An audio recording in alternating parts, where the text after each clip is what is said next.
Drake Bell pleads guilty, PewDiePie roasts David Dobrik, and Logan Paul breaks the law for a KSI collab. That's right folks, we've got ourselves a triple header news story for you all today, but first if you could do us a big favor and please tap that like button, we'd really appreciate it. And with that out of the way, let's begin. So first things first, let's talk about the fact that Logan Paul may have broken some travel laws so that he can meet up with KSI for a collab. According to reports online, he's being accused of breaking England's travel laws after ignoring the mandatory 10-day quarantine rules. Now this collab may confuse a lot of people, especially considering the fact that after Logan and KSI's boxing match ended in a split decision, it seemed like they would be rivals forever. However, now the pair are seemingly squashing whatever beef they once had. Because of COVID though, people traveling from the US to England were told that they needed to quarantine still for 10 days upon arrival. Although many social media users were quick to point out that Logan was spotted hanging out with his friends in public despite landing just 4 days prior. That being said, it is possible that Logan and his friends paid for some additional COVID testing under their test to release scheme that would allow them to end their quarantine early. Regardless, it still upset a lot of people, but I don't know about you, I'm just excited to see what these two have in store for a collaboration. Now in other news, let's talk about PewDiePie calling out David Dobrik. More specifically, why he called him a sociopath. After making a return to his regular vlogs following months of silence and multiple controversies, PewDiePie made it very clear that he was not excited about the return. PewDiePie at the time was rating different influencer homes, but when he came across David's house tour video, he immediately admitted that he wasn't a huge fan of the problematic vlogger.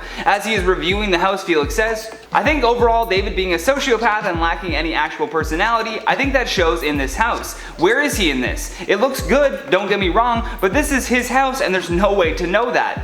He did switch up his stance on David's house a little bit once he saw alcohol everywhere, but that didn't necessarily change his mind about who David is. He ended up giving him a C tier list rating and then claimed that he just didn't like him. Now in our last bit of news though, we need to talk about Drake Bell pleading guilty. If you remember, Drake Bell became popular for his character on the Nickelodeon show called Drake and Josh. Well, now he has pleaded guilty to charges relating to a girl who he met online and attended one of his concerts in Cleveland in 2017 when she was only 15 years old. Jared Drake Bell, who is 34 years old, pleaded guilty via Zoom to felony attempted child endangerment and a misdemeanor charge of disseminating matter harmful to juveniles. Earlier this month when these charges came up, Bell had originally pleaded not guilty. Tyler Sinclair, who is a spokesperson for the prosecutor's office, said at the time that this victim had contacted the Toronto police in October of 2018 to file a report about what had taken place between her and Bell the previous year at a Cleveland nightclub. Toronto authorities then contacted the Cleveland police, which then opened up the investigation into what Drake Bell did. Sinclair also detailed that Bell had created a risk of harm to the victim by violating his duty of care. Apparently Bell and the girl had developed a relationship online several years prior to the concert, which means she was even younger at that time, because if you recall, I said she was only 15 when she attended that first concert of his. In regards to the disseminating harmful material charge, this is for the inappropriate social media messages that he had sent in their communications with the underage girl. Defense attorney Ian Friedman said Wednesday that he could not comment on the case, but said that it will be revealed at sentencing why Mr. Bell chose to enter a guilty plea. According to prosecutors, Bell's sentencing has now been set for July 12th. But we would love to hear what your thoughts are on all of these stories, so make sure you drop us a comment down below. And while you do that, I'm going to check out some of your comments from the video titled "White Influencer Gets Surgery to Look Korean."